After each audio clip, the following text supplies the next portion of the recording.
Trying to get an exclusive one-on-one interview with Oscar the Ostrich. One thing I want to show you is, I don't know if it's a girl or a boy, but check out the feet. Very dinosaur-like. Check this out. Creepy, huh? Whoa. Hey, buddy. That's a long neck. Guess what I'm going to do? I'm going to roll up my window. I feel like I'm in Jurassic Park here in Texas.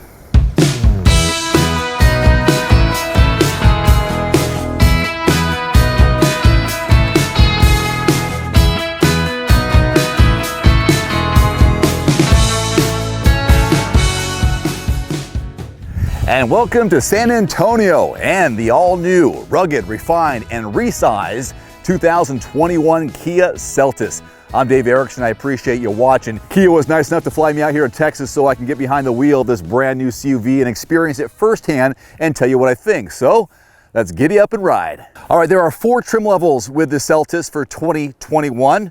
That is the LX, S, EX, and SX. We have the SX Turbo for our tester this week. Now, standard all-wheel drive on the base trim level. Then you have a highly equipped front-wheel drive system and the option of all-wheel drive on the S trim level. And everything else is standard all-wheel drive. So, got a lot of capability with this vehicle, and you'll get all-wheel drive across all trim levels.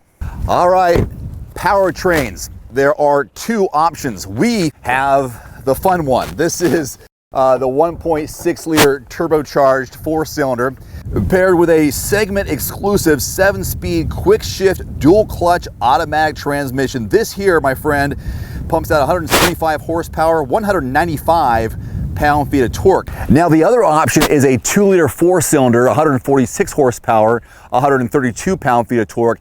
You've got the CVT with the front-wheel drive or the all-wheel drive. The front-wheel drive, of course, will get better fuel economy, 29 city, 34 highway for a mixed driving number of 31. The all-wheel drive is 27 city, 31 highway for a mixed driving number of 29. So as the Kia Sorento drives by, let's take a closer look at the versatility and cargo room in the back of the Seltos. So we'll pop the liftgate here. Looking at 26.6 cubic feet of volume. And I can just pull these off, which I'll do now. So there you go. Let's see if they have anything underneath. Most likely. Spare tire. Okay. Now we can fold these down. Let's do one side since we have a 60-40 split here. Now, once it's completely down, let's say both seats are down, it'll be 62.8, so nearly 63 cubic feet of volume in the back of this entry CUV. So with the help of Oscar the Ostrich right here, we're going to break down the classifications of all the Kia vehicles. Kia calls the Soul a compact, whereas the Seltos here, looks like Oscar's playing hide and seek, is considered an entry CUV. And then we have the Sportage, which is a subcompact SUV. Then we move into the Sorento. Oscar, the Sorento is a compact SUV? Yeah, that's what Oscar says. And then the 2020 Kia Telluride is a midsize SUV. So now you know how it's all broken down and where this vehicle fits in the lineup. How about we do a real-world backseat legroom and headroom demo from an average size male adult, me, 5'11". So this is my position as the driver up front. So there's the legroom of me sitting behind myself. Not too bad. And here's something cool. They have a USB port back here, so you can charge your smart devices in addition to the ones they have up front. Passenger headroom is more than sufficient. A little bit of a indent in the roof line, so if you're sitting back here, you're 6'1". 6'2" would be kind of pushing a little bit, but I think you might be able to manage. Of course, they have a fold-down armrest, pair of cup holders. That's good to go. Haven't done this for a while. They have 4, count them 4, O-blank handles or grab handles. I say O-blank because when people grab onto those, they usually say something that's an expletive. I just say O-blank. All right, join me inside as I show you around the cabin and all the great technology they've included in this vehicle. All right, first off, they've now partnered with and integrated the Bose sound system. So you'll see that in this vehicle. There's that. And of course, the cool speakers on the side. Now, this is amazing. Segment's largest touchscreen display of 10.25 configurable inches on this. Otherwise, 8 inches is standard. So nice widescreen. Some people might be put off by the fact that this protrudes out. I can see why. but because of how beautiful it is, it's Apple CarPlay and Android Auto compatible. It looks good to me. I'm okay with it. We've got a wireless charging tray down below here, which I put my phone on a couple of times. USB ports in here. Heated seat options, lock in the center, the differential. You've got the downhill brake control here. There are 3 drive modes they offer. They've got normal, smart, and sport, and we were driving in sport earlier, and you'll hear about that. So that's pretty cool. Pretty standard steering wheel mounted controls, which you've seen on other vehicles. Some of the great technology they have here is adaptive cruise control, also lane keeping aid assist. I just want to run down some of the standard and available advanced driver assistance systems. They've got forward collision warning, forward collision avoidance assist, lane keeping assist, lane following, driver attention warning, high beam assist, blind spot collision warning, blind spot collision avoidance assist in the rear, rear cross traffic alert. I know it's a lot. One more, rear cross traffic collision avoidance assistance. When it comes to capabilities, this has a robust and capable Magna Dynamax all-wheel drive system engineered to anticipate traction requirements. So they have hill start assist and hill descent control.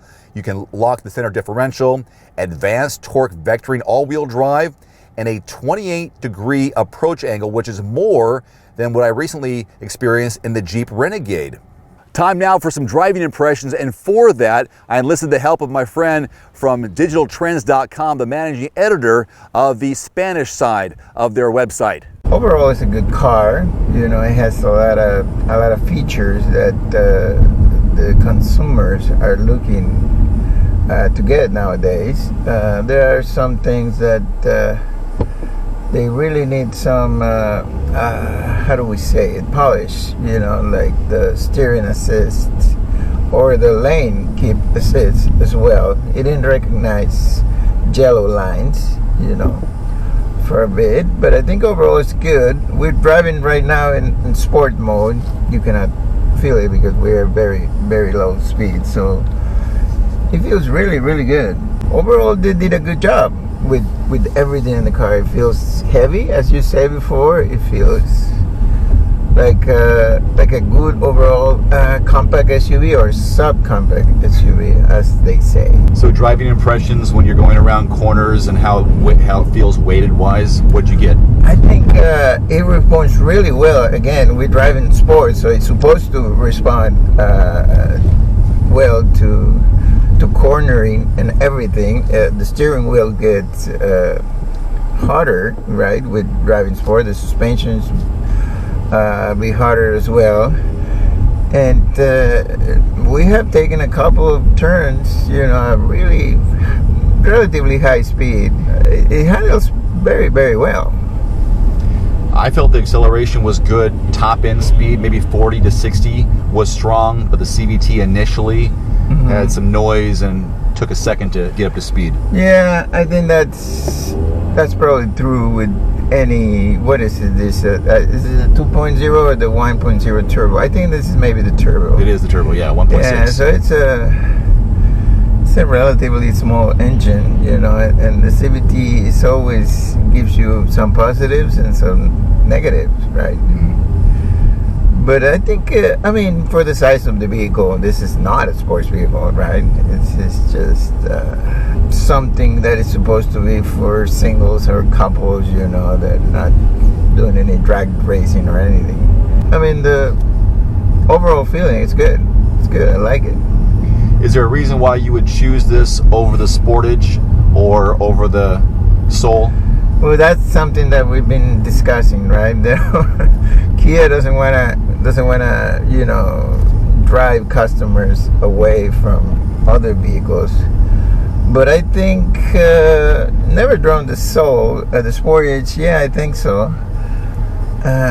This, it feels like an upgrade from those vehicles. You know, it's, I mean, it's designed from the ground up. You know, this is more like the Telluride, you know, smaller children kind of thing, and I think it's good. I think it's good overall. I would choose this one, yeah, over those two.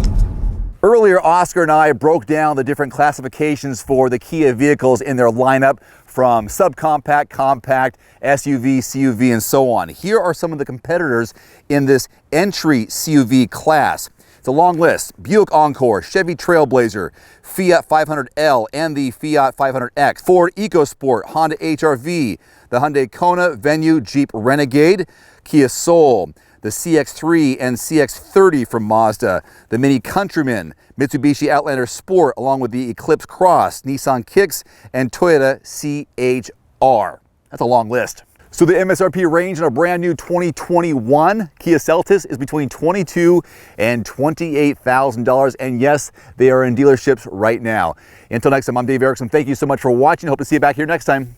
Adios. One more thing before you go, I've added links in the description below to some of the best-selling automotive accessories and products on Amazon right now, plus links to some of the product reviews I've done. You can find it in the description below this video. And if you don't mind, take a couple of seconds and click that subscribe button. I'm uploading 2, 3, sometimes 4 new videos every week, and I don't want you to miss anything, plus it helps support my channel. As always, if you have any constructive criticism, thoughts, or suggestions about my video, please leave it in the comment section below.